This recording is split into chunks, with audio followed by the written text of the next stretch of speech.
Welcome everyone to the 6th session of this online retreat.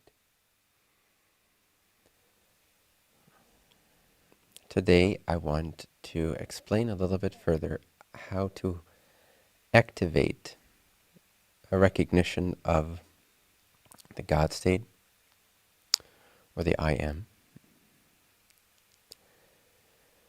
from both the point of view of everyday life, but also from the point of view of being more established in the causal body, as we have explored in the past few sessions.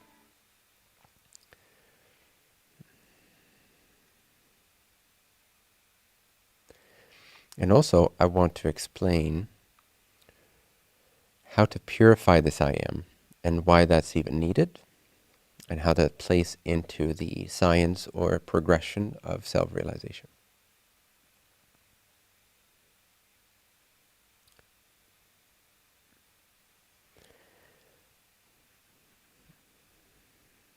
So, the word self-realization is pretty self-explanatory. It means realization of self. As opposed to what? As opposed to not self.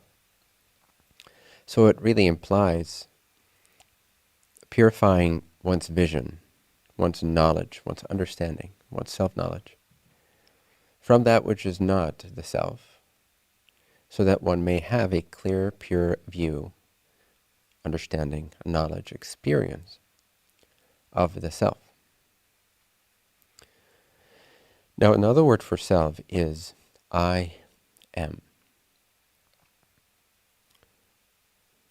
Or you could say awareness. Or you could say being. But what's the reason that these words are typically not sufficient just to hear them? Why does the recognition of the I am, or awareness, not immediately result in a causeless state of consciousness, a state of being that is aware of its own essence to the degree where one could say one is in bliss, one is in love, one is free? Why, if I ask you to recognize the feeling I am, why is that not end of the story? Why is that not self-realization? And this is where the purification of the I am comes in. Now, another word for self, or I am, is me. Very simply put, you talk about this me every day, all day long, whether in your head or through your vocal cords. You're always referencing, you're always implying yourself, almost in any type of conversation that you have. It's almost always somehow pertaining to you. And even if the topic is not directly about you, you come at the conversation from a place of assuming the me. A place of, or a state of, or understanding of me that has, for the most part, been uninvestigated. And it is because of this lack of direct investigation, deductive investigation, if you will, that we walk around as if in a cloud or bubble of mind, of thought, of the subtle body, that continues to proliferate and make all kinds of claims of me and I and mine. So why then is the recognition of the I am, or the me, the innermost sense of me, why is it typically not enough? And that's because it is a journey of purification. Even though the I am itself is always already free. It's always already perfected, always already the completed body, the great causal or supra-causal body, the God state, the God body. I am is God, but not the I am that most people recognize at first. So, how to go from a false sense of I am to a truer and truer, ever clearer, ever purer sense of I am, therefore equaling or equating to the God state, ultimately. And that will be the topic. And it's a very powerful topic. It's a very direct path. So, listen closely. Right now, you would not have this experience, or any experience, if you weren't there to observe it, you could add. If you weren't there to witness it, to know of it. There's no knowledge apart from the knower, or the me, or the I am. That's why the fourth body is also called the body of knowledge. The great causal body, the God body, is also called the body of knowledge. Because it is that body which contains all knowledge, and is itself, in its own state, aware of itself. So it has true self-knowledge, so capital K in knowledge, rather than the knowledge of contents or objects or appearances or perceptions.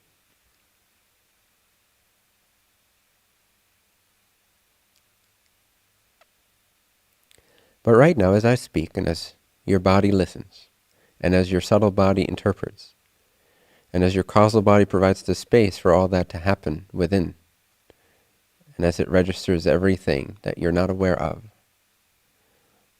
there's something that's aware of all of that. There is a substratum, if you will. There is a root. There's a root cause, a great cause, that is responsible for all the rest of perception. There is a root in every experience. There is a cause of every experience. Where the causal body could be said to cause or provide support for the experiences of the subtle and the physical bodies, or the subtle and the gross worlds. Just like space provides Earth with a home.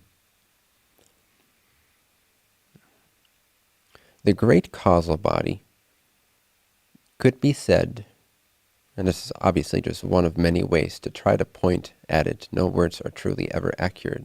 It's all symbolization here. It's all poetry. But the great causal body could be said to be directly responsible for experience itself. It's directly responsible for all the other vehicles of experience.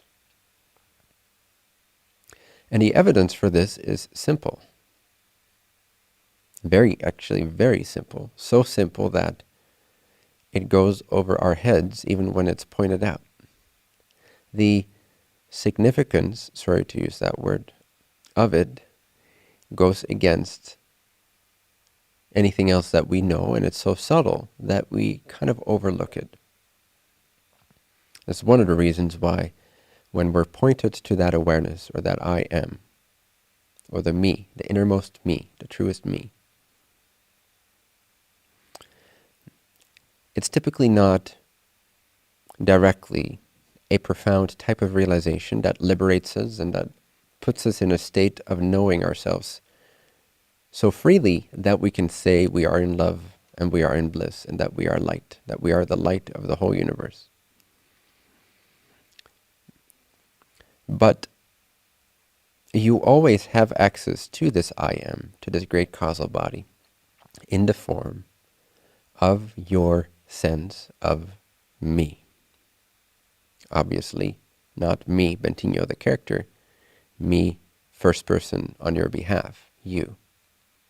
But I'll use the word me so you can apply it to yourself throughout the session. When I say me, I'm pointing to your innermost sense of yourself, of being. The sense, the knowledge, I exist, or I am. The knowledge of being. This I am is God. However, it has associated itself with the causal, the subtle, and the gross realms, or bodies, or planes. In other words, with content. And when God associates itself with contents, it has added onto its original pure self-knowing nature objects, appearances, definitions that provide it with a shape, a size, a dimensionality, a color, a function, a location, and therefore gives the sense that God is a subject, gives the sense to itself, it is itself deluded, you could say, in the form of your individuation. Your individuation is God in delusion, in ignorance of itself. Hence, there is your individuated sense of self. Doesn't mean your existence disappears, by the way, when you're resting in the I am or in the God state. It's just that it is stripped from all the falsities, all the limitations, all the imaginations, all the definitions and associations. But the I am is ever pure, ever self-reliant, ever self-radiant in its own state, if you will, at its own core, in the heart of its own beingness. The I am is ever pure, and it doesn't need to be purified. The I am itself cannot be purified. So it's really, again, it's a form of poetry. It's a way of saying something that the diluted version of God, also known as you, insert name here, God in delusion, God in ignorance of itself, in a way that God in delusion can understand and can use to remember itself and to free itself from the concepts that it has produced and identified itself with. So when I say to purify the I am, I'm going to explain exactly how to do this. It's very simple, but also powerful. And I've already hinted at it in the previous sessions. We've already kind of addressed this, but I'm going to focus on this almost exclusively this session. So that after this session, you really have that tool at your disposal, and you have all the prior understanding that you need, the intellectual map, so that you can save yourself years of meditative confusion.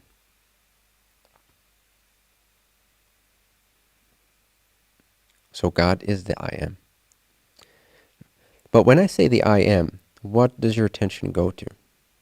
When I say, who are you? Who is the me? Typically your attention goes to the body, maybe the heart, maybe the head, maybe the whole body. But none of these things is the original I am. No, they are made of the I am. But associating the pure I amness itself in its eternalness, in its freedom, in all its significance or magnificence, with the body, the gross body, or the subtle body in the form of the senses, the information received through the senses, and the intellectualizations about what is perceived through the physical and the subtle bodies. And even to identify it with the causal body of space, is to pull a veil over God. And yes, that veil is ultimately made of God's awareness, love, light, the three primary ingredients of all that is: awareness, love, and light. There's nothing that does not consist of awareness, love, light. The qualities of God that together make up God, or the I am. So all the veils are ironically made of itself. So it is truly self-deluded, self-ignorant. And the antidote to that is to know itself once again without being fooled by the veils made of its own self, or the shades, or the bodies.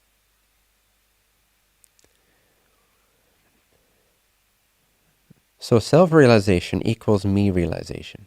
It's a realization of what you are as opposed to what you are not. And again, although that which you are not is ultimately made of what you are, or rather, anything within the first three bodies is ultimately made up and supported by and enabled by the awareness, love, light, which equals the fourth body, or the God body, the great causal body, the cause of all that is, the cause of all the universes.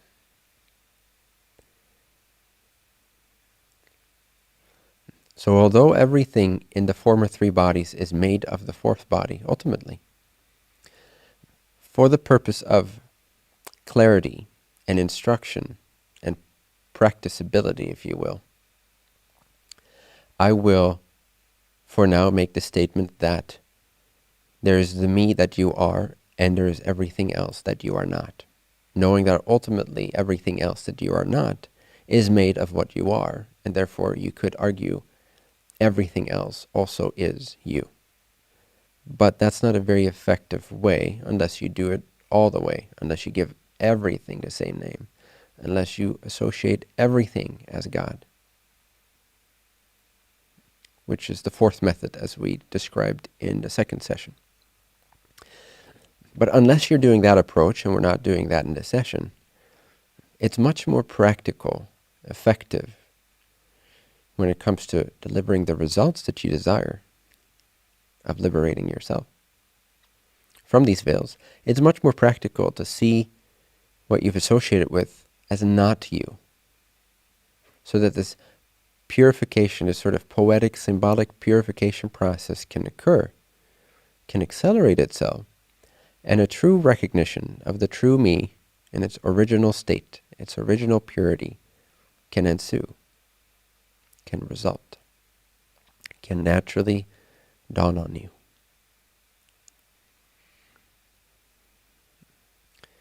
So when I ask you to become aware of the innermost sense of me, notice how, first of all, you're looking still for a thing or a direction. You might be pointing inwards, which is one of the better delusions to use, to turn your attention 180 degrees backwards or inwards. It's one of those symbolizations of how to get to the pure me. But notice how I'm asking you to become aware of a quality. And it's so subtle, it doesn't have a weight, a shape, a size, a location. It's so subtle, and we're not used to subtle. We're used to gross and overt and dramatic and obvious. So the subtle has become non-obvious to us. It has become ignorant to us. We're ignorant of the subtle. And we're aware, we're knowledgeable of the obvious. But the subtle can become obvious too with practice, with training, with awareness, with paying attention.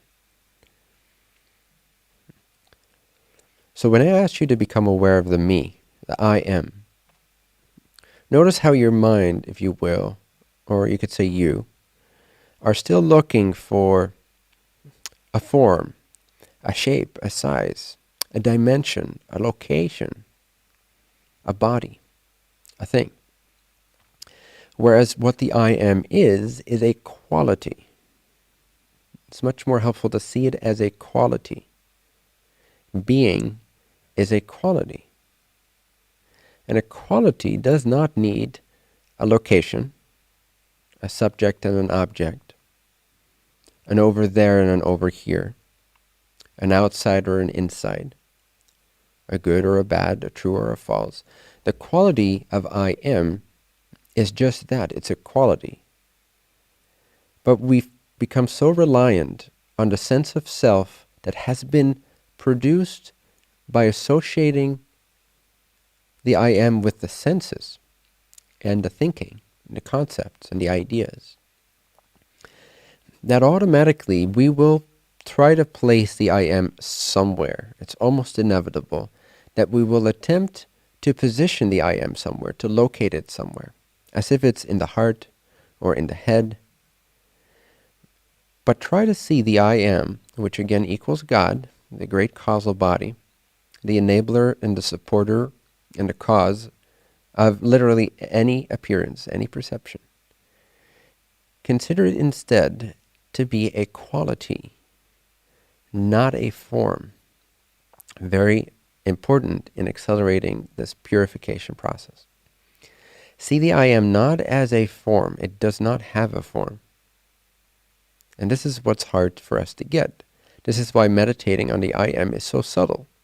This is why the causal body, or the body of space, typically is easier to maintain, because at least even space has sort of a form.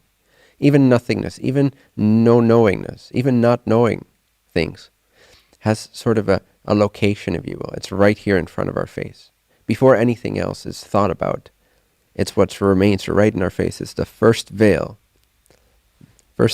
pulled over the eye of God, the God body, the original manifestation, the original cause of all things. That creative principle, that intelligent energy.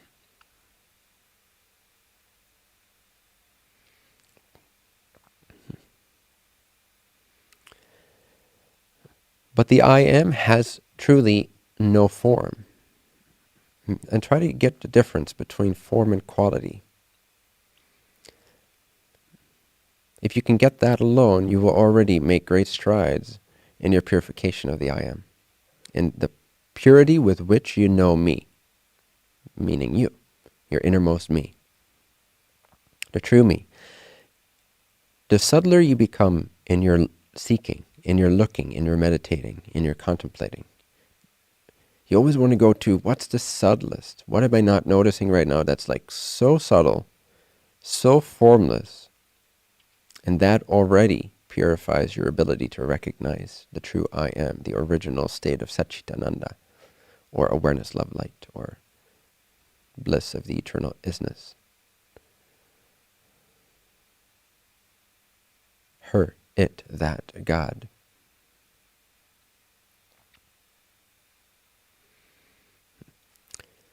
Form is something that has a shape. It can have a location. But a quality cannot be said to have a location. For example, the apple has a location, or the candy has a location. But sweetness does not have a location. Candy being the form, sweetness being the quality. Sugar is a form. You can recognize it. You can move it from one hand to the other. You can give it a location. It is over there and not over there.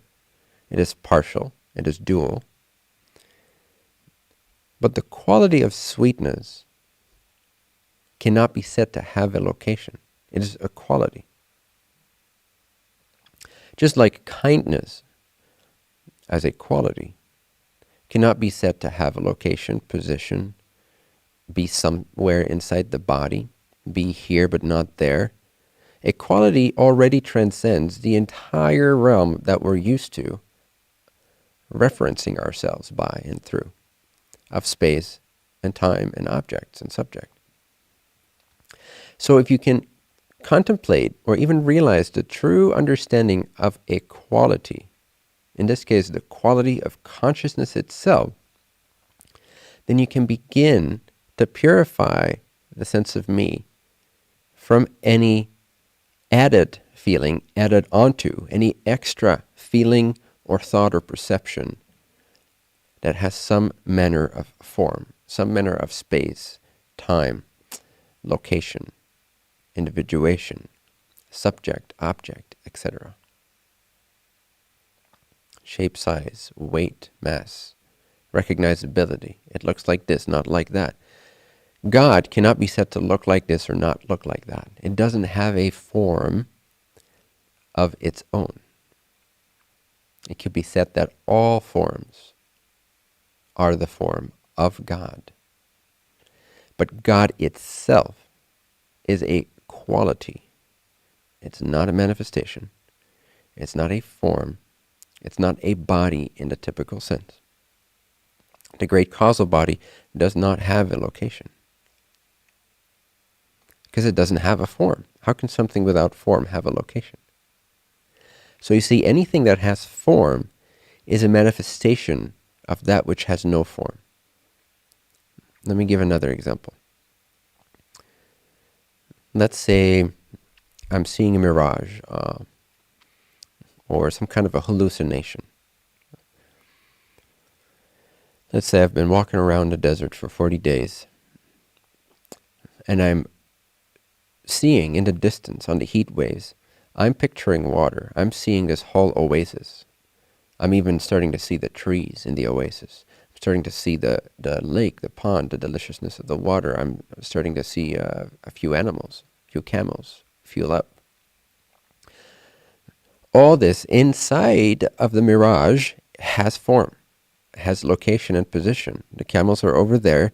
The palm trees are over there. The water is right in front of my feet, and my body is here, about to enjoy that water. Inside of that hallucination, inside of that mirage, inside of that dream. But the mirage itself, that which is the great cause for any of the forms inside of the mirage, all the forms are made of the formlessness of the mirage itself. The mirage itself, the dream itself, the hallucination itself is a quality of, in this case, you could say the quality of seeing or perceiving, the quality of perception.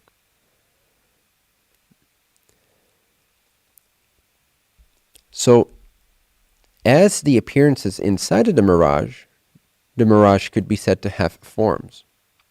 But when we are trying to purify our understanding of the mirage, we want to recognize the mirage as the mirage that it is, as the hallucination that it is. And a mirage doesn't have a location. It itself doesn't have a location, just like a rainbow, although it appears to be over there. As you approach it, it moves just as far away from you. The rainbow appears, but it has no location or form of its own.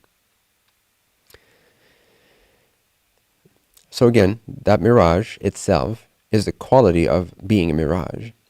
And inside of the mirage, in other words, the causal, the subtle, and the gross bodies or realms, there is all kinds of rules and laws and duality, polarity, subject, object, position, space-time, etc. But from the mirage's own state, the state of pure mirageness, it has no form. It produces, it's responsible, it's the great cause for all form, but it itself cannot be said to have a form of its own. It is formless. It's a formless quality of perception. I know this is subtle stuff, but try to relate to the I am, the innermost sense of me, the true sense of me, or I am, or I exist, or I am consciousness. See it as a formless quality so that you can turn your attention onto that quality instead of attempting to look for it inside your kundalini, inside this chakra, inside your heart, inside your head, above your head, inside of space. Instead of trying to find the I am by adding layers of location to it, and therefore you're trying to contain the mirage itself inside of one of the forms that is perceivable inside of the mirage. It's a similar thing. And this is the main blunder of all religions, is those religious symbols are taken too seriously. And we're trying to now, because we cannot fathom the subtlety of pure qualityness, that God is a quality rather than an entity or a being or a man or anything that has a form. So we're always attributing form to God. Always, endlessly, we're attributing form to me. I am this, I am that, I am over here, you're over there. But all these don't exist when you're in deep sleep, do they? Yet you still exist. The quality of existing is still present in deep sleep. Now, you may not be conscious of it. That can come with practice. But nevertheless, there is existence in deep sleep. Otherwise, you wouldn't wake up anymore. It's just an analogy to get the point across that the quality of I am, the quality of I exist, the quality of me, the quality of God is not to be found in a form or in a body or in a location. But initially when you hear the I am, maybe you feel like, oh, the I am is over here. Or if you combine it with practices such as breathing, being aware of the breath, or just being aware of the inner body, kind of like the wholeness of the body, or the energy of the body, or being mindful, being here and now, being in the room that you're with, being present with the objects you're present with, being mindful, the here and now. There's still a whole lot of form projected onto the pure state of I am, covering up the true nature of the I am, the true quality of Satchitananda. And this is why when you initially attempt to rest in the I am or recognize the I am, it doesn't typically release that sense of timeless bliss.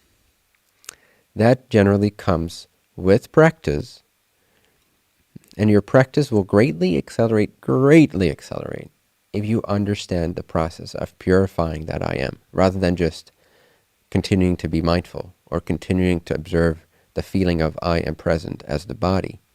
That's all great to stabilize your mind. And it's great to relax you. It has a great psychological and physiological effects. So it's relatively helpful. But when it comes to actual self-realization, actual me realization of the actual nature of me, the actual quality of pure, non-dual, location-free isness, God, love, pure intelligence, itself, light, self-luminous freedom. That which is transcendent to anything that appears within itself as a projected dream form. All dreams are made of the dream itself. Now I'm asking you to recognize the sense of me, because the sense of me is God. But the sense of me has been clouded in these associations. Sometimes I've called them mental containers. We're literally taking the quality of I am, but immediately we put it inside of a container, unconsciously. Subconsciously, we project a container, whether it's a body, a location, a space, a time, a cause, an effect, an over here and not over there. We're using everything that we're used to, all our allegiance to the senses, as we're so used to being reliant on sight and sound and smelling and tasting and feeling with the body. We're projecting that whole way of being onto the I am, and so it feels like, oh, the I am is over here. But how can a quality be over here? It's either everywhere or nowhere. It either has no location or everything is made of that quality. Again, sweetness has no location. Sugar does. So the body is the sugar. The sweetness within it is the I am. But that sweetness, the sweetness in sugar is not exclusive to sugar. It's also in other kinds of substances, candy and all that. So in that sense, sweetness is all-pervasive. It is transcendent to the form. The quality of consciousness doesn't have a location, my friends. And when you begin to tap into that, that's when the bliss and the love begins to be released. Because love has nothing to do with a body, with a separate identity. It's got nothing to do with over here and over there. Like I, from over here, am giving you love. Now, within this relative realm, within the mirage, there are certain relative laws of exchange and balance and all that. And so you could give too much energy to another body, and if that's not matched or reciprocated or respected, there can be a leakage of energy. And so you could say, like, I've given too much to you, and it's not fruitful ground over there. The ground is not fertile, or there's no reciprocation, or there's no balance. Something is off. Let me check in with myself and kind of plug that hole and grow in wisdom and love and balance. That's another type of love and energy exchange, which has certain balances and laws and relatively true things to learn. However, when we're talking about actual love itself, I could give too much to you and you could not reciprocate it to me on the level of the subtle and the physical body, for example. Maybe I'm too invested in you, like I'm too committed, and you don't even want what I have to offer for you, let's say. So now there's a leakage of energy, and I, or the victim in me, will experience this as, oh, I'm giving you so much love and you're not giving me any love. But that's not the love, that's the energy exchange. That's due to certain perceptions that we have, that we give a certain amount of this or that, and we're not in balance and we're not recognizing the balance of things. But underneath that, at the same time, I can have an actual love for you, even if I were to overgive, or maybe I'm to overtake, meaning take too much, I'm a consumer type of energy. Let's say I'm an energy vampire kind of thing, as they call it.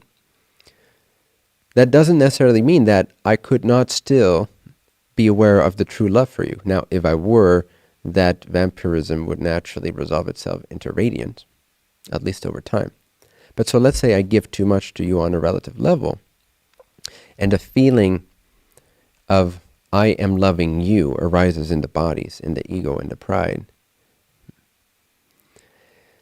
If that gets purified and the understanding of what love truly is sinks in, then although there might still be an imbalance that needs to be relatively observed and learned, the love itself is the quality of love, and it has nothing to do with what any of the bodies do to each other, take from each other, give to each other. So that type of love, similar with bliss and happiness, we can use the same example. If I go to an amusement park, I take my body, I as the body identification, go to the amusement park, or maybe I go shopping, or maybe I go go-karting, or whatever it is that you're into. And I go there, I place my body in that location, and I give myself to that location, and in return I get joy, I get happiness, I get fun. Also, that is not the true bliss. Obviously, many of you already know this. Just like me giving to you as a person has nothing to do with love per se. Now, it can be based in that. But the quality of love, just as the quality of bliss and the quality of light, is not an exchange. Our exchanges can be aligned to that true quality of love, because the more we become purified, the more we become aware of ourselves as the I am, the quality the I am, not the location I am, then it's like we are somehow mysteriously, wonderfully the root of everyone. We are somehow the source of everything. We are equally present in everything. And so now what my bodies will do is they will begin to radiate that knowledge, and that exchange will start to happen. So definitely our exchanges on the relative levels of the physical and the causal body, most noticeably, the physical and the subtle bodies, most noticeably, although all kinds of exchanges can occur, it has nothing ultimately to do with true love. This is why sometimes I've said that human love does not exist. In fact, anything we call human love is actually the obscuring, it's the filtering, it's the distorting of true love, at best. All that exists is love itself. And the degree to which we can be empty of additions, of associations, of having associated that pure quality or state of I am, that pure state of consciousness, the less we have identified it with forms inside of the mirage, the more we can stay, or are staying, at the root of beingness itself, as the pure quality of non-local, non-dual awareness, love, light, that God state, that body of knowledge which knows its own self-luminous nature.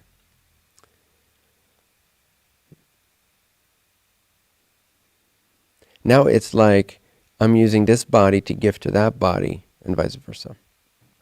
But there's a unity underneath all that. That is love. So the degree to which my physical and subtle and causal bodies can be illuminated by the true knowledge, can be pervaded, can be penetrated, can be dissolved almost, you could say. The illusions can be dissolved by the true knowledge of I am. There's the quality that shines of its own accord, free of anything, free of any conditions, free of any forms, free of any labels, free of any space or time or location. It's just ever is. It ever is. It always is. It everywhere is. It nowhere is. It just is. God, I am, is. The more we can recognize that pure state in its very subtlest quality or condition, the less conditioned we become. And therefore, the more transparent or the more of a channel our bodies become for that love. So it will still have to go through the limitations of the subtle, the causal, the subtle, and the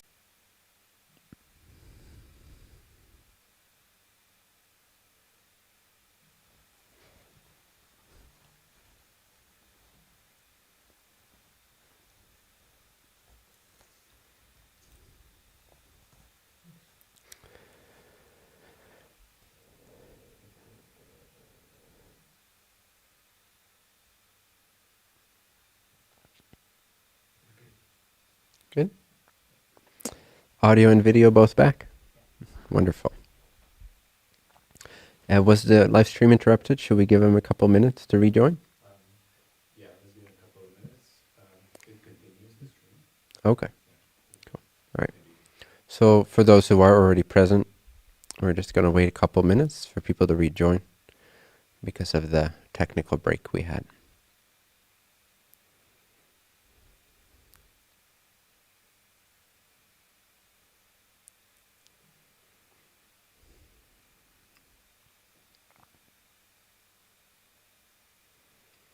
And in the meantime, just see if you can recognize the feeling of I exist as purely as you can.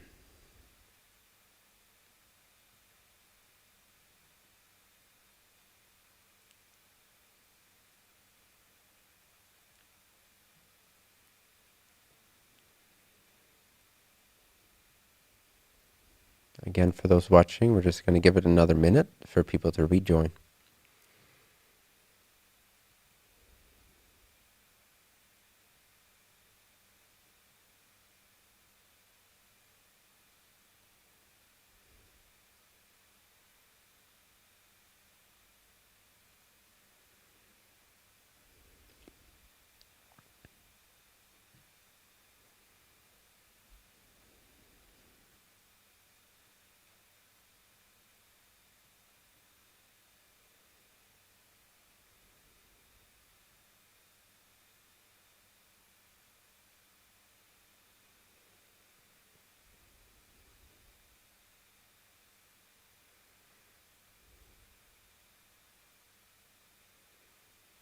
All right.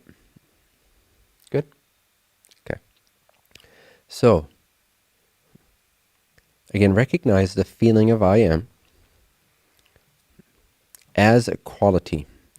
I'm glad we started with this because this is really important, that you understand the difference between a form, like a structure, an object, and something that is not an object, but it can have a quality, it can be a quality. So again, it's the quality of clarity itself, the quality of cognizance, the quality of being, the quality I am. It's the root quality that has to be there before anything else can even be experienced. Even the experience of nothingness, or deep sleep, or ignorance, or total not knowingness, or pure space without objects. Even that is still an object, a form, very subtle form, but it's still a form, which requires the I am to be there in order to experience no-thingness, or nothingness, or ignorance, or the causal body. Space still is an experience. So, self-realization, if we're talking about getting you more firmly planted, both feet, in the I am, in the God state, in the great causal body,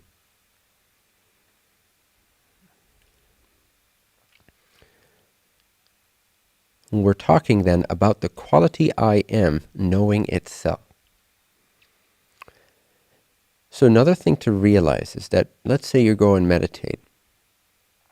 A lot of us, when we go and meditate, we meditate completely with the assumption that it's us as the body that's going to meditate.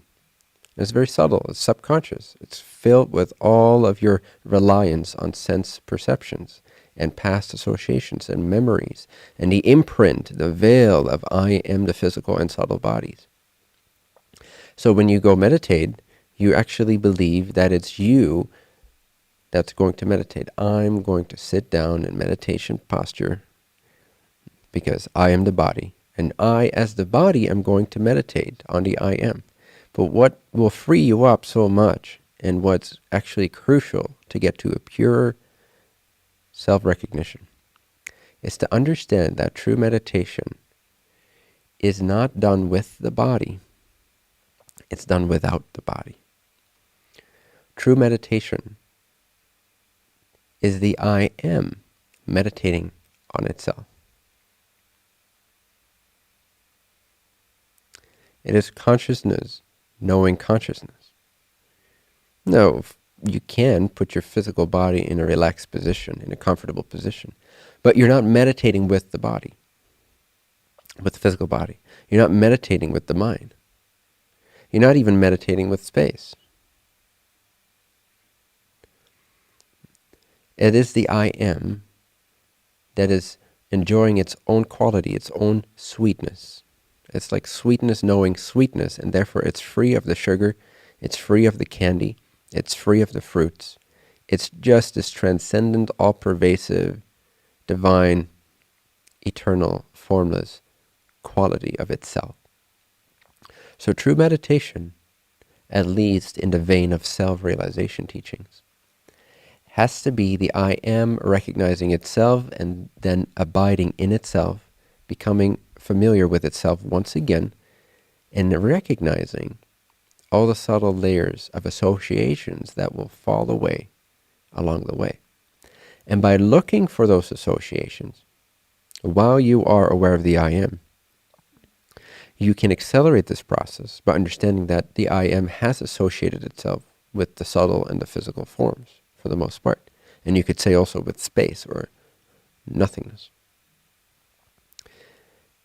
So to get then to the other sort of main topic that I want to address is, this is where this plays in, is the realization of the great causal body from the state of the causal body. Because again, the causal body can be a great intermediary tool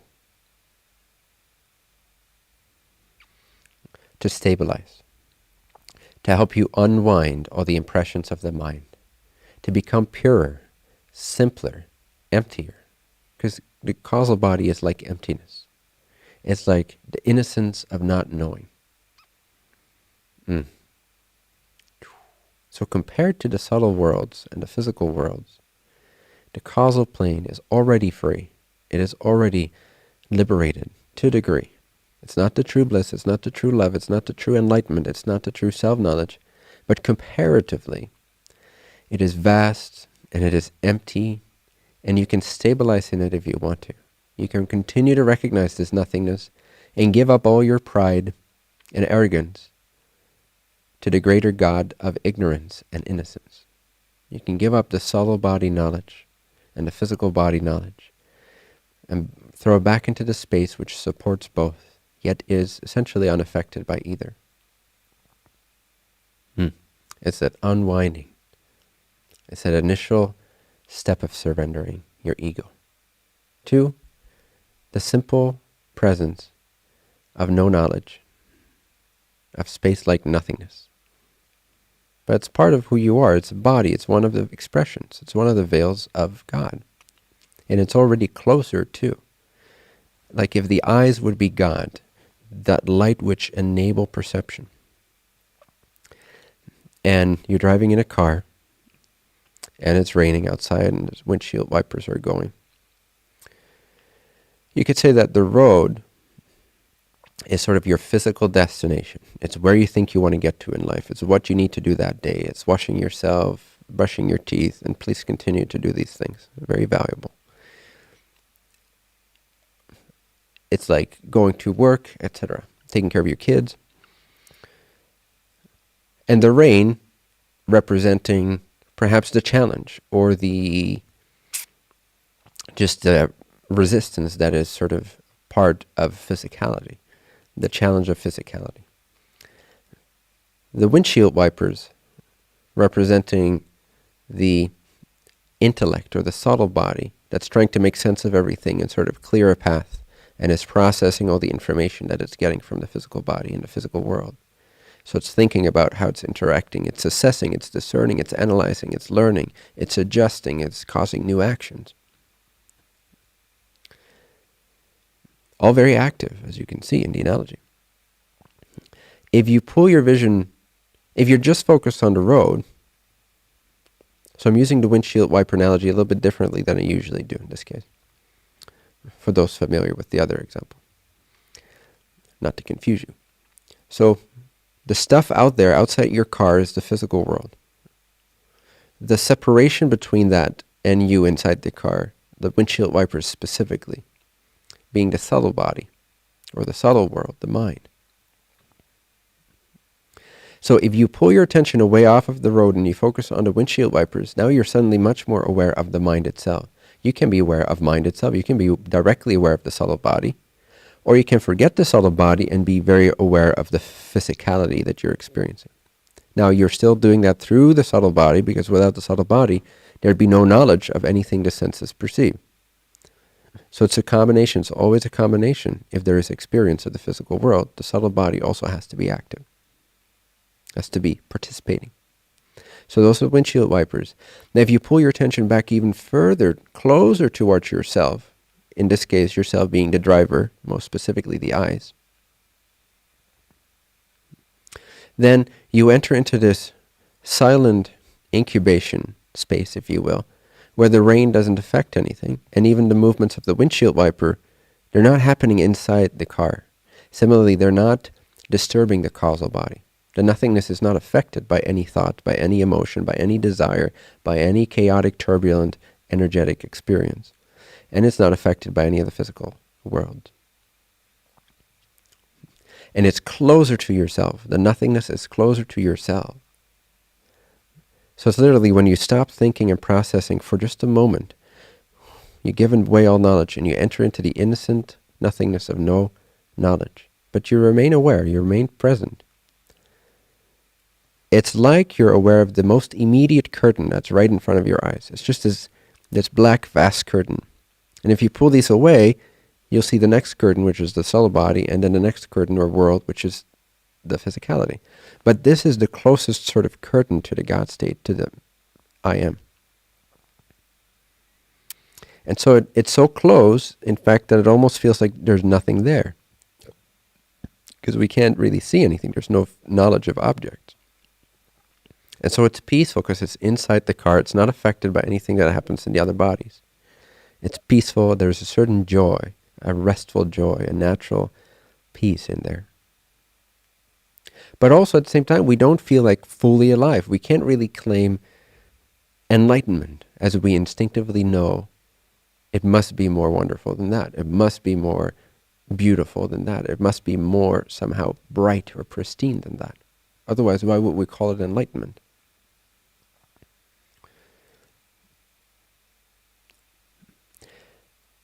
And again, it's important to not romanticize it too much and then stay in the subtle body about the images. So you do have to surrender all your images of enlightenment. So the first stage to enlightenment, you could say, is the causal body.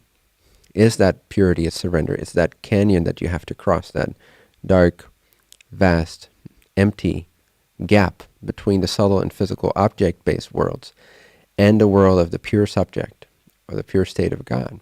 And in between, there's sort of this seemingly object-free state that's neither the subject nor has objects.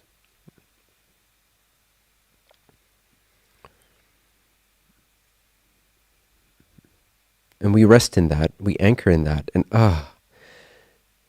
we feel the relief, we feel the return to innocence, to simplicity, to a natural restfulness. Because we're not focused now on the forms that keep going on, endlessly perpetuating themselves, creating new desires, new forms, new impressions, So those filters are gone for those few seconds or minutes that we're resting in the nothingness. And we get more stable in it. Our subtle and physical bodies kind of relax in response to our attention being anchored in the causal body. We become more empty, more space-like. Therefore also more free from concern, more free from drama, more free from victimization, more free from all the human stuff, we become more universal. We become more cosmic in our demeanor, in our attitude, in our understanding of ourselves. We become more transcendent.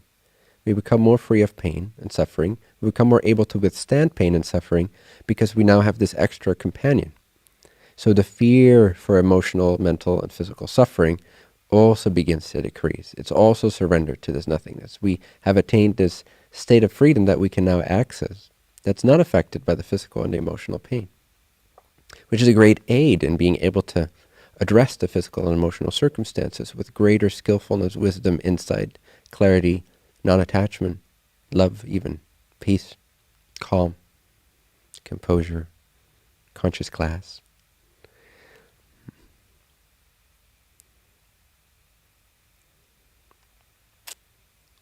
So now that we're very close to the I am, but it's like this veil of no objective knowledge, no object-based knowledge. It's the absence of objects and nothingness, space-like. Now that we're witnessing this, at some point we can introduce the question, well, who is watching this? Who knows the nothingness?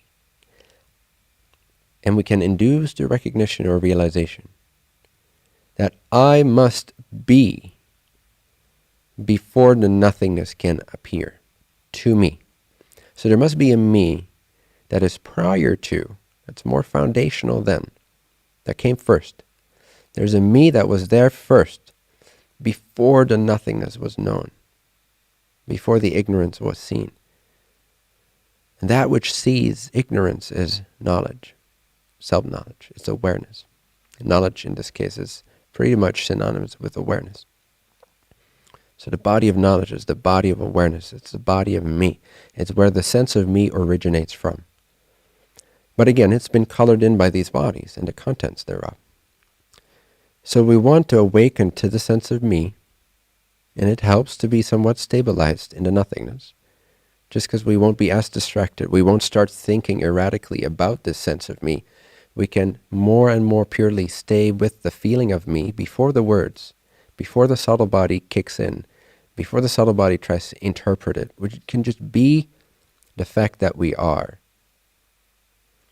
And free it from the sense of, oh, it's inside of this room, or it's the body that is being. Because typically, again, when we say be present, most people will have a sense of being present with their body inside the room that they're projected into in the physical and subtle world. That's also why the causal body is helpful, because it empties out already a great deal of the sense of location. It makes us subtler. Our ability to recognize the subtle and just rest in the quality already increases, where we don't have to put it inside of a box anymore. We don't have to give it form and structure. We can just recognize it as it originally is, was, shall be, always is. The quality of I am, the quality of pure consciousness, the quality of awareness can now meditate on its own qualityness. Awareness, aware of awareness. The me, aware of the me. The knower, knowing the knower. The beingness, being its beingness. This is the contact point from the causal body to the great causal or God body or Brahman. The I am indeed ultimately is Brahman, but it needs to be filtered out. All the filters needs to be purified, needs to be seen through in order for the I am to really reveal itself to itself in its purest original awareness, love, light, non-local, non-dual condition, conditionless condition. It's a conditionless quality of pure existence. This is enlightenment. This is self-realization.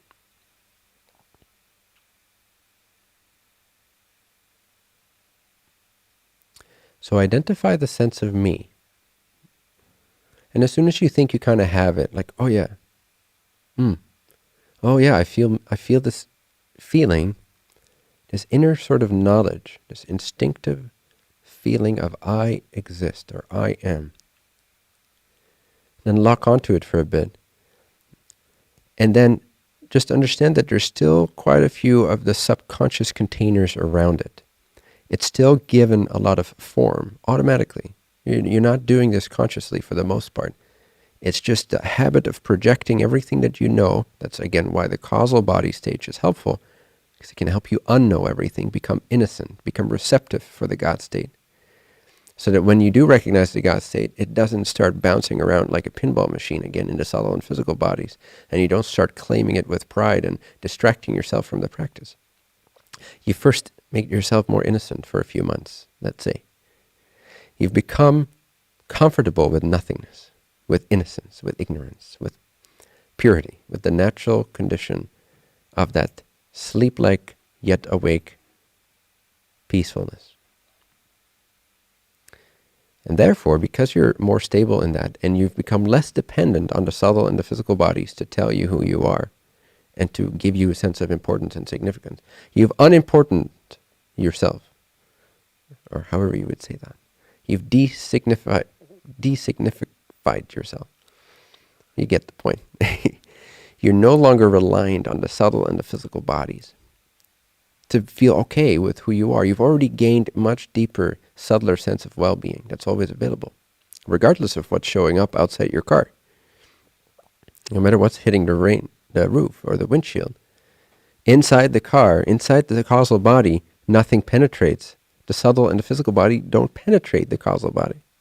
There's an information exchange between these levels of consciousness in a very intelligent way that you don't have to comprehend. But the state that is experienced by the meditator as they meditate on the causal body is that the physical and subtle bodies, they don't enter there. That's why it's so peaceful. That's why it's already freeing. That's why it's already mastery, as compared to just an intellectual.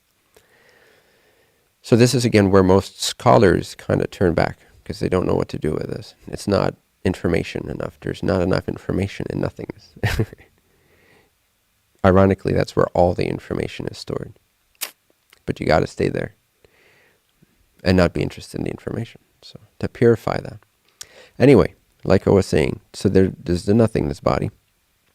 And then there's the sense, at some point, like there's almost this background, even though there's not really location to it, but again, symbolically, it's like, whoa, there's this background feeling of where I'm looking from is prior to, meaning it exists before the causal body appears.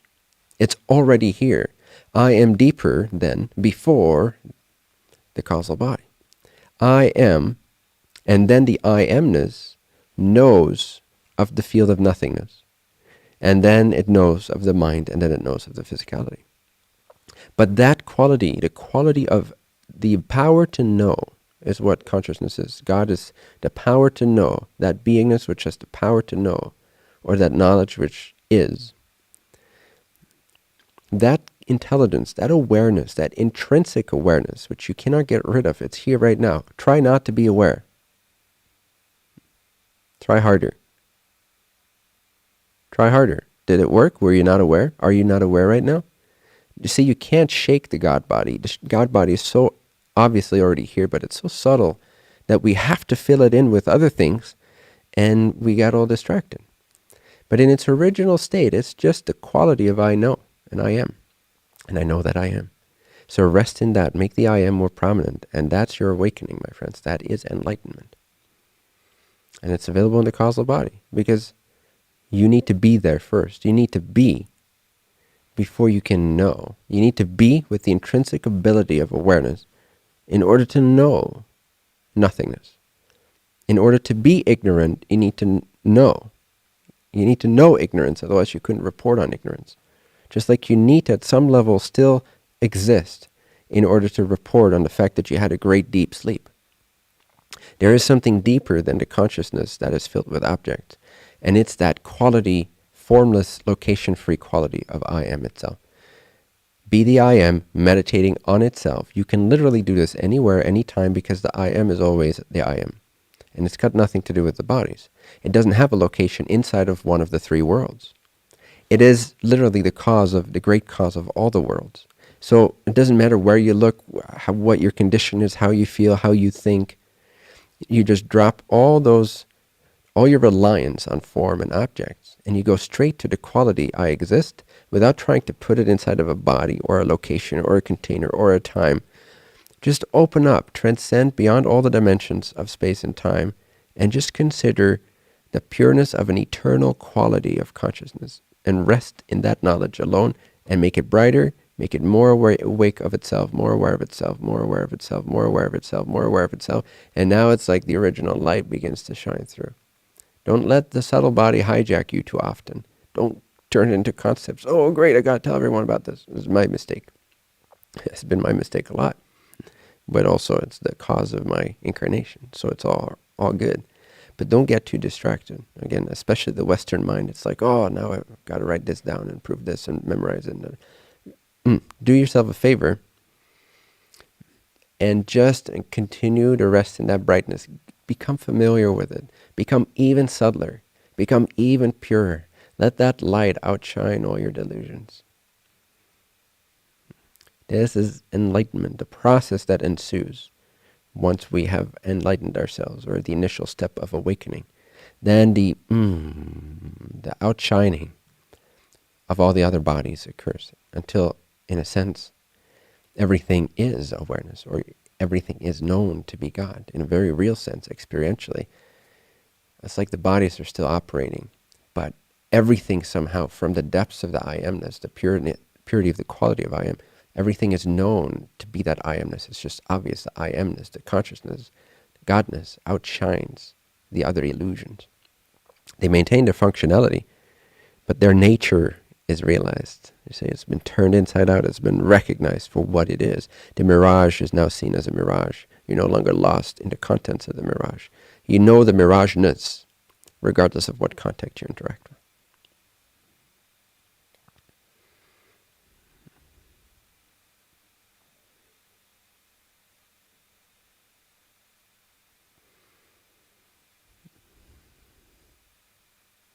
And then the absolute is beyond that.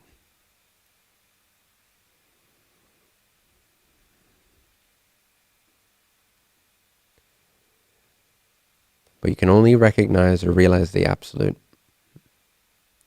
from having been established, anchored in the brightness, the self-luminosity of the I am. You cannot do it with any of the other bodies. It is the I amness that will see through its own illusion and realize the even greater, even more infinite, even more absolute, original, absolute infinity, the true reality. Again, God is the first body, it's the first appearance, and it is the power to be and the power to know. And based on that power to be and that power to know and that power to illuminate, love, light, awareness, based on that, every other body is appearing to execute the intention of fulfilling the Creator's wish, in my opinion, of experiencing itself through as many different ways as it possibly ever can, just as an expression of its infinity. It gains self-knowledge in a certain way that it doesn't have already, you could say, even though in itself it is absolutely complete and it doesn't need any of these bodies. But those are the means to know itself in a unique way, if you will, to gather more knowledge of its infinity, its potential, itself, ultimately. So the first tool to do that is the God state. It is that awareness, love, light. And those are the three primary ingredients, or the first primary three distortions or twists of the absolute that then enable every other distortion, every other expression, every other experience.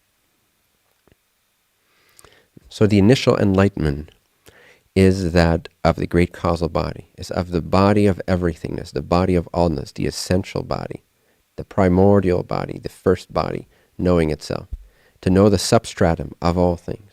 That is oneness, that is love, that is light, that is non-duality, that is awareness.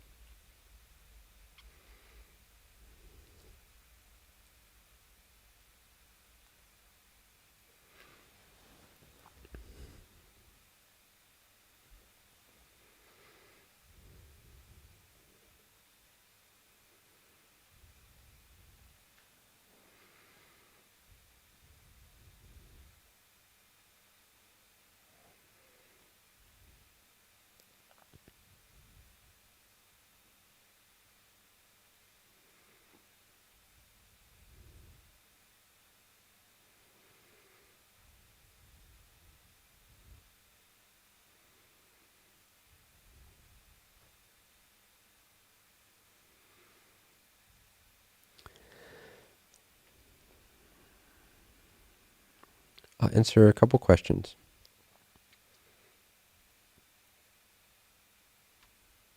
Deeper Insights with Jake from YouTube. Can you tell us the distance from the physical body to the causal body? Around how many feet from the physical body does the causal body expand? Is the causal body literally the space around us? Thanks. I encourage you to not view it in this way. And this is actually a great example of what I've been talking about, of how we want to give form to the subtler in order to recognize it. So right now you're trying to pour the subtle realm of the causal body inside of the form of the physical body. So you're using the physical realm and you want to know where inside of the physical realm is the causal body. But you have to understand, it's more the other way around. The whole physical realm appears within the causal body. So you can't really position the causal body inside of the physical dimension, because the entire physical dimension, just like the contents of the mirage, happen inside of the mirage. So to try to give a location to the mirage inside of the mirage is not really an accurate or helpful or practical way to do it. I understand the mind would like to be able to visualize in that way. And you could say it has certain expressions or access points within the physical appearance.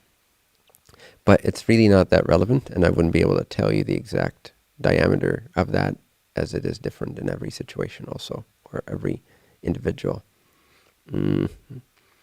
So it's not that relevant.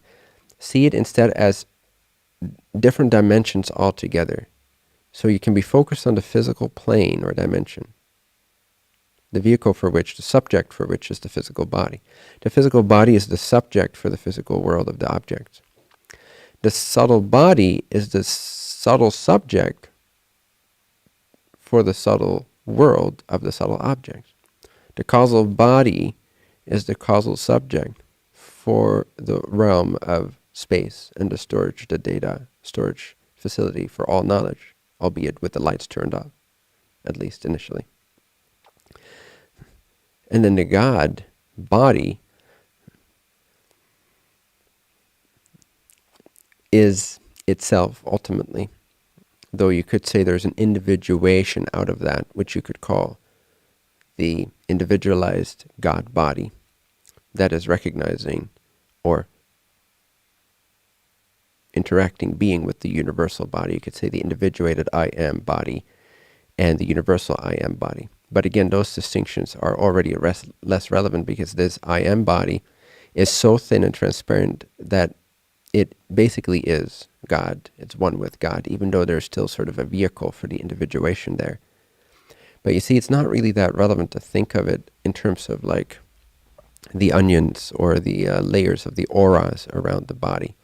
I wouldn't be too distracted or concerned with that. Just see it as planes that almost exist beneath one another. And the subtler interpenetrate, they pervade, they permeate the grosser, but they cannot be located inside of the more gross realms. I hope that helps.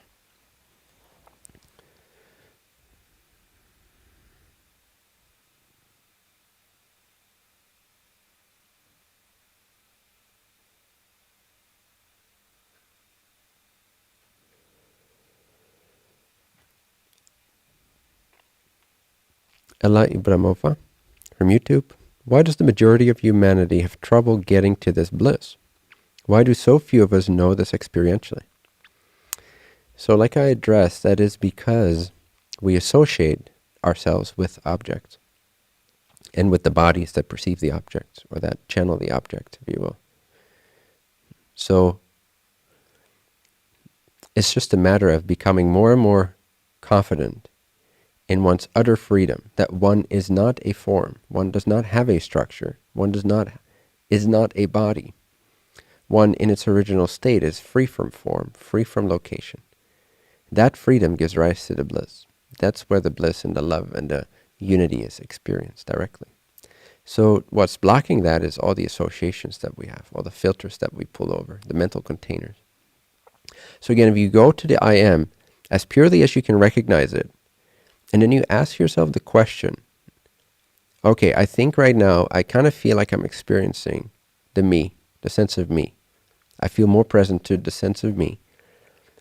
But then kind of dig deeper, purify more. Ask yourself, now inside of my current experience of I am, what of this is the actual I am?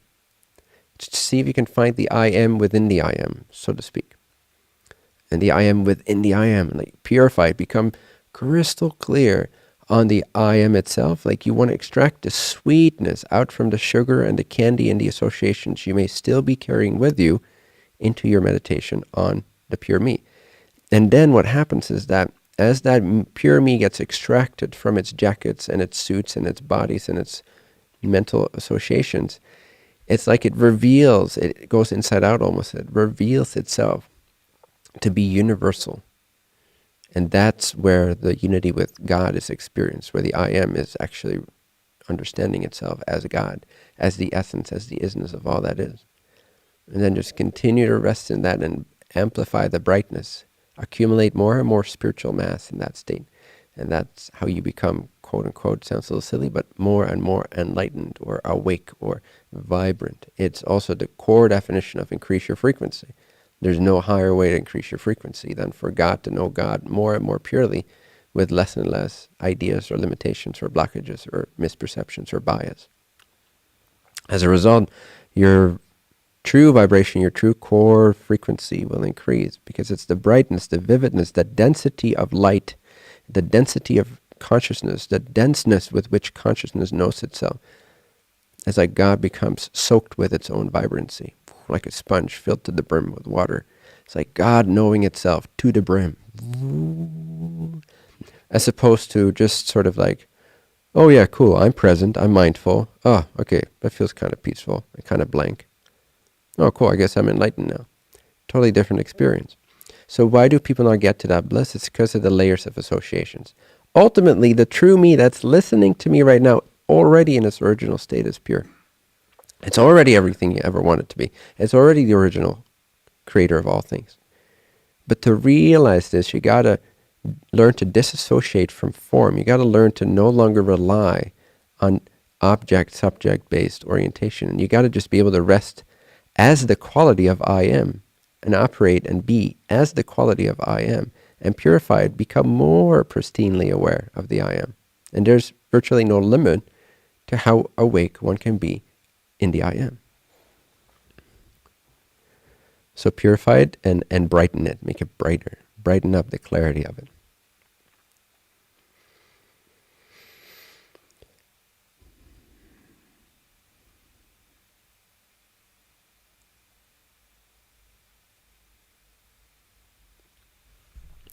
Cool, I'll finish off with a little suggested, another tool, like a little meditation you can implement in your life.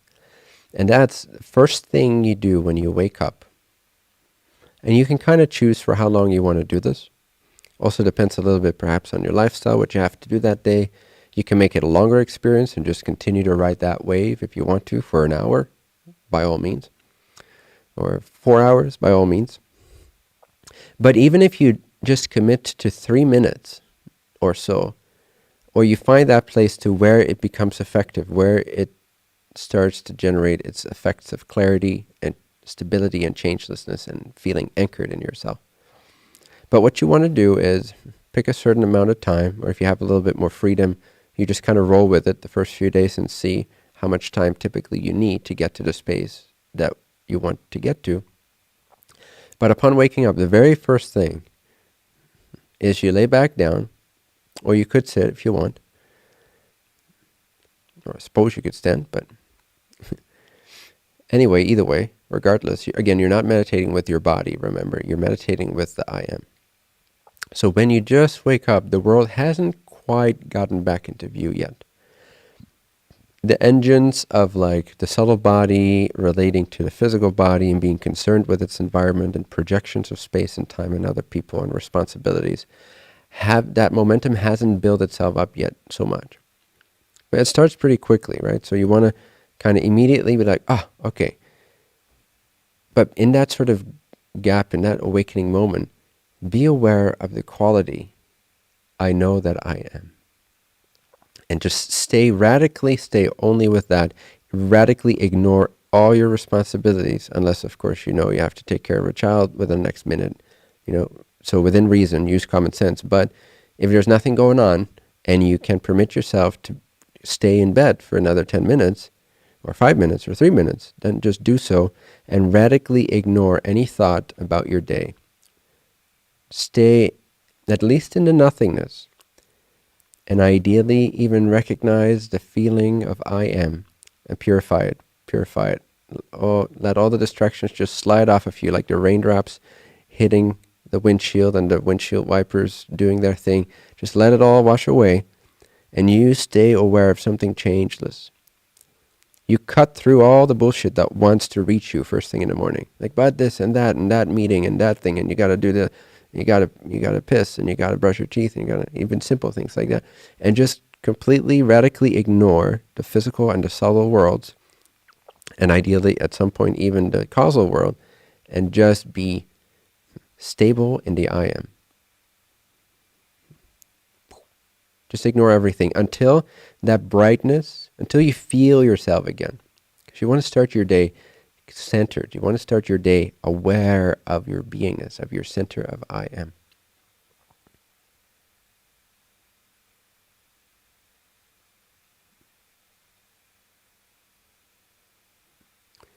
And then when you feel that transcendence, that clarity, that connectedness that pervades all the appearances, and you get up and do your thing. And you may not succeed every day. That's fine. But give it an effort and make it radical. Like, boom. Suck all the oxygen out of the thinking mind and the physical body. Not literally. But, like you deprive it of its tendencies to want to go out and think.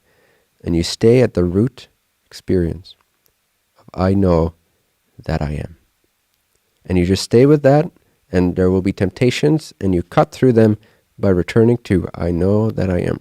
And the first minute or two or three may be kind of like tempting and chaotic, but then there's like because you cut the momentum of your normal habits right at the start when they're wanting to come up again when you wake up.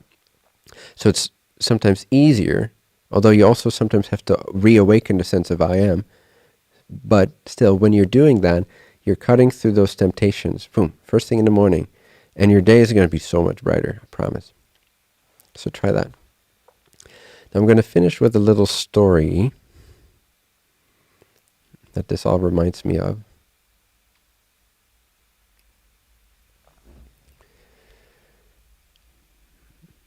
I think it was Osho who described this story, so I don't know as to its actual validity, but it might be picked out segments from Gurdjieff's book or from Ouspensky's book. Anyway, Gurdjieff, a fairly well-known teacher who very much also used the method of I am and self-remembrance, as he called it, had a student. His student is maybe even more famous. His name is Ouspensky. So this story is about that, and it perfectly ties into this practice. Gurdjieff used the I am method. Work deeply on I am, whatever you are doing. Drinking water, eating, remember, I am. Again, in other words, it's not the body that you are. You're not the body, so you're not whatever the body does. So meditation is not an action that the body takes. So whether you're drinking water, eating food, showering, working, walking, sitting down, true meditation is to see that you're not the physical body, not the subtle body, not even the causal body ultimately, but that you are, and you're able to recognize that you are. And then it's the I am meditating on itself. It's not the body doing anything. It's the I am meditating on itself. This is why, hypothetically, and ultimately realistically, you can do this at any time, because it's already the case all the time. Because without the I am, there wouldn't be anything else. So you're already always, in a sense, meditating or present with the I am. In other words, me. Like, while drinking water, eating, remember me. The innermost sense of me, I am. Do not forget it! Exclamation mark. When you walk, remember, I am. Let the walking be there, but be fixed on I am, I am, I am. Let this be constant in your awareness. Then it will begin to penetrate your sleep also. Gurdjieff worked on his method continuously. His chief disciple, P.D. Uspensky, relates that when Gurdjieff was working with him on this method, and he was practicing for 3 months continuously, this remembering of I am, everything stopped. Thoughts, dreaming, everything stopped. Only one note, like music, remained. I am. But it was not an effort. This was a spontaneous activity going on. I am. It's the I am knowing itself. At that stage, anyway. Hence, spontaneous, intrinsic, primordial self-knowledge. Just self-evident. Obvious to itself with no effort. Then Gurdjieff called Uspensky out of the house. For 3 months he had been kept inside and was not allowed to go out. Sounds familiar? The government is just Gurdjieff reincarnated. Then Gurdjieff said, "Come with me." They were living in a Russian town of Tiflis. They went out into the street. Uspensky writes in his diary, "For the first time I could understand what Jesus meant when he said that man is asleep.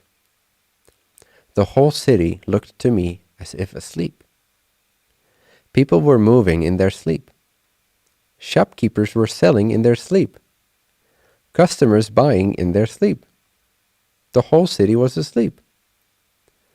I looked over at Gurdjieff. Only he was awake. The whole city around us was asleep. They were angry, fighting, they were loving, buying, selling, doing everything." Uspensky said, "I could see their faces, their eyes, and they were asleep. The inner center was missing. It was not there." Uspensky said to Gurdjieff, "I do not want to go there anymore. What happened to the city? Everyone seems asleep, drugged." Gurdjieff said, "Nothing has happened to the city. Something has happened to you. You have been undrugged. The city remains the same. It is the same place you moved into 3 months ago. But you couldn't see that other people are asleep because you were also asleep. Now you can see because a certain quality of awareness has come to you.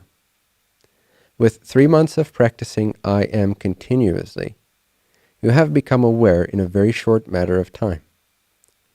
You have become aware. A part of your consciousness has gone beyond dreaming.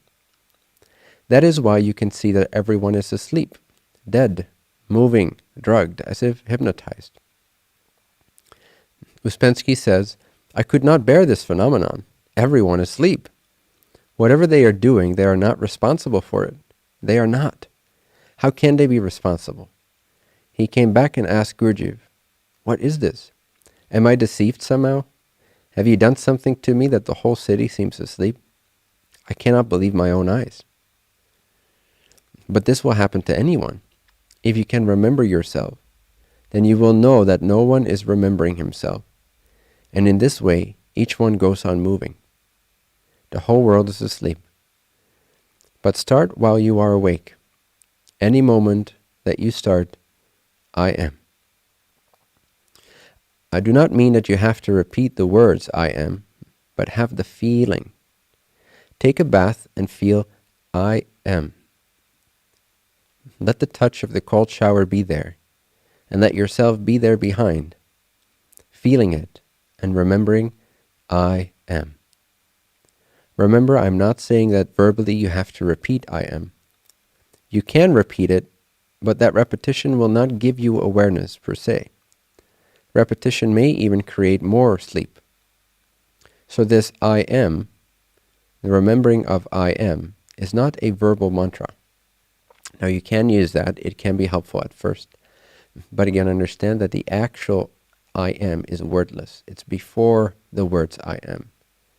Without the words I am, you already are. You want to go to that state of knowing that you are before you even need to utter the words I am. Feel it. Be sensitive to your being. When you touch someone else's hand, do not only touch it, but feel it, feel your touch also. While you eat, feel yourself eating as well. This feeling will penetrate deeper and deeper into your mind. One day suddenly you are awake at your own center, functioning for the first time. And then the whole world becomes a dream.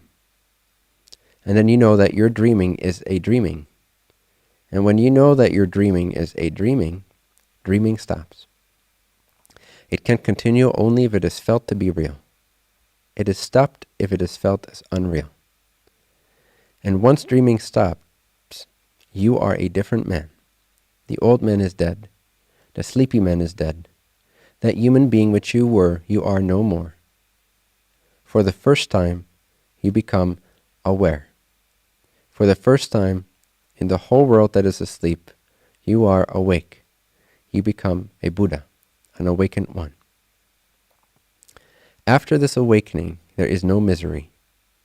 After this awakening, there is no death. Through this awakening, there is no more fear. You become for the first time free of everything.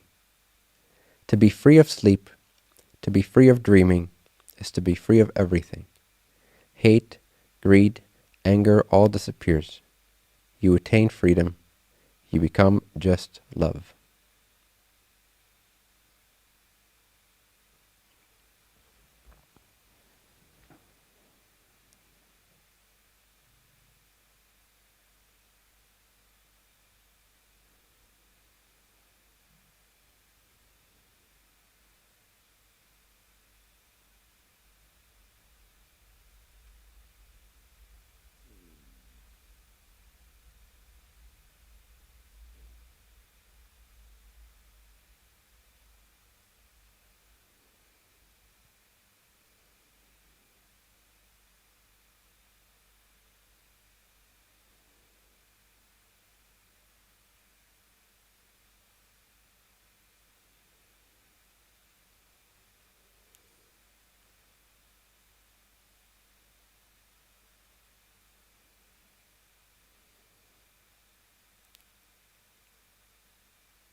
Surrender to I am.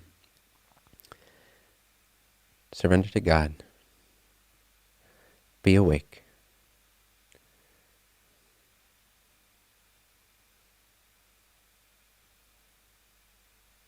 Stay awake. Be free.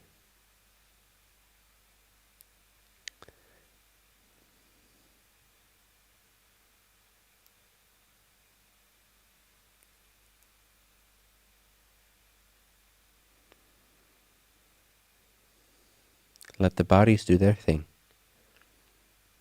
And you, as me, as I am, become more realized, more aware, more pristinely aware, more clearly aware of its own I amness. It's the I am meditating on the I am. And the bodies just naturally are loved and do their thing and are appreciated, but they're not identified with. They just roam around, they do their thing, there's an intelligence to it, but none of it has to distract you from being aware of the fact that you exist, the center of formless I am, the quality of God.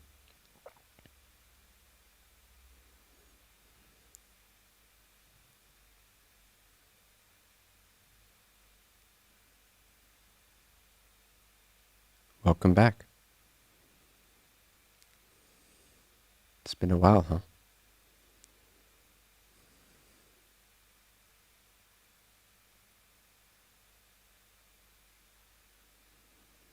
Welcome home to yourself.